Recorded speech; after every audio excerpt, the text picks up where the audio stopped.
சனாதானத்தை ஒழிக்க வேண்டும்.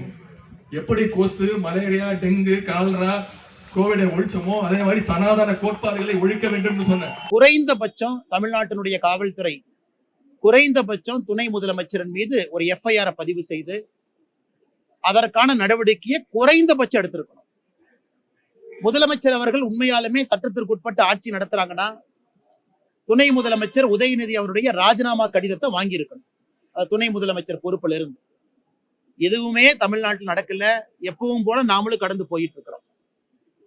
அமித் மால்வியா அவருடைய வழக்கு என்பது அவர்கள் மீது தமிழ்நாடு காவல்துறை பதியப்பட்ட எஃப்ஐஆரை குவாஷ் பண்ணணும் அப்படின்னு போடப்பட்ட வழக்குல அமித் மால்வியா அவர்கள் எதுவும் தவறா பேசல, முற்றிலுமாக உதயநிதி ஸ்டாலின் அவர்கள் தவறு செய்திருக்கின்றார்கள், எந்த விதமான நடவடிக்கையும் எடுக்கல என்பதை திரு நீதியரசர் அவர்கள் சுட்டிக்காட்டியிருக்கின்றார்கள்.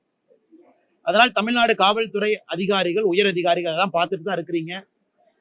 தமிழ்நாட்டில் நீதிமன்றத்திற்கு எந்த விதமான மரியாதையும் இல்லை என்பதை தொடர்ந்து பார்க்கிறது புதுசு கிடையாது. அது திருப்பரங்குன்றம் வழக்காக இருக்கட்டும், தமிழ்நாட்டினுடைய பல வழக்குகளாக இருக்கட்டும், ஆளும் கட்சி நினைச்சு நாங்க நீதிமன்றத்தினுடைய உத்தரவை நாங்க ஃபாலோ பண்ண மாட்டோம்னு முடிவு பண்ணிட்டு அவங்க ஃபாலோ பண்றது இல்லை. இதை மக்களும் பார்த்து கொண்டிருக்கின்றார்கள். இன்னும் 50 நாட்கள் அந்த கொடுமையை நாம் எல்லோரும் அனுபவிக்கணும். ஆனால் குறைந்தபட்சம் ஒரு எஃப்ஐஆராவது பதிவு செய்யும். அவருடைய பதவியிலிருந்து விலகிறது அதெல்லாம் ரெண்டாவது, அதுவும் செய்யணும். ரெண்டாவது அது நீங்க பண்ண மாட்டீங்கன்னு தெரியும். ஆனா இதையெல்லாம் மூடி மறைச்சிட்டு இயல்பு வாழ்க்கைக்கு நாம போறது இது சரியில்லை. இது மீடியா நண்பர்களும் கூட இந்த வழக்கில் நீதியரசர்கள் சொல்லியிருக்கக்கூடிய கருத்தை மக்கள் மன்றத்தில் நீங்கள் வைக்க வேண்டும் என்று தாழ்மையோடு கேட்டுக்கொள்கின்றேன்.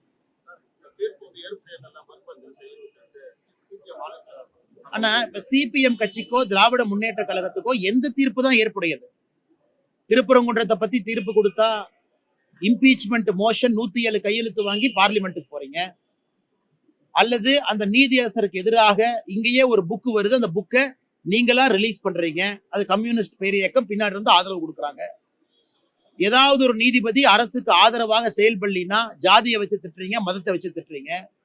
அதனால கம்யூனிஸ்ட் கட்சியினுடைய தோழர்களுக்கும் திராவிட முன்னேற்ற கழகத்துக்கு நாங்க கேட்கிறோம், எந்த தீர்ப்பு தான் உங்களுக்கு ஏற்புடையது? எந்த தீர்ப்பு தான் ஏற்புடையது? இன்னைக்கு ஒரு நீதியரசர் உதயநிதி ஸ்டாலின் அவர்களுக்கு எதிராக ஒரு தீர்ப்பு கொடுத்திருக்கிறாங்கன்னா அதுவும் ஏற்புடையது இல்லை. அதுக்கு பேசாம தமிழ்நாட்டை கேங்கரூ ரிப்பப்ளிக்கா மாத்திரலாமே. சட்டம் எதுவுமே வேண்டாம், செப்பரேஷன் ஆஃப் பவர்ஸ் வேண்டாம், எக்ஸிகியூட்டிவ், லெஜிஸ்லேச்சர், ஜுடிஷியரி, மீடியா 4 தூண்கள் இருக்கு, 4 தூண்களும் வேண்டாம், எல்லாத்தையும் உடைச்சிடலாம் அப்படிங்கிற முடிவுக்கு திராவிட முன்னேற்ற கழகமும் கம்யூனிஸ்ட் இயக்கம் வந்திருக்கிறாங்களா அப்படிங்கறத நண்பருடைய கேள்வி கம்யூனிஸ்ட் இயக்கம் சொல்லியிருக்கக்கூடிய பதில் இருந்து எனக்கு தெரியுதுங்க.